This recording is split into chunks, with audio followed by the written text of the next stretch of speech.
ಬೆಟ್ಟದಿಂದ ನೀರು ಜಾರಿ ಧುಮುಕುತ್ತಿದೆ, ಸಾಗರಸಿರು ಆಸೆಯ ತೋರಿ ಗಾಳಿಯಂತೆ ಬೇಗವಾಗಿ ಹರಿಯುತ್ತಲಿದೆ.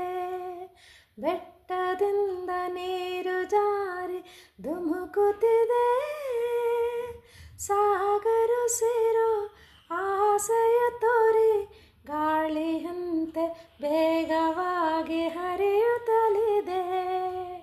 ಬೆಟ್ಟದಿಂದ ನೀರು ಜಾರಿ ಧುಮುಕುತ್ತಿದೆ, ಸಾಗರಸಿರು ಆಸೆಯ ತೋರಿ ಗಾಳಿಯಂತೆ ಬೇಗವಾಗಿ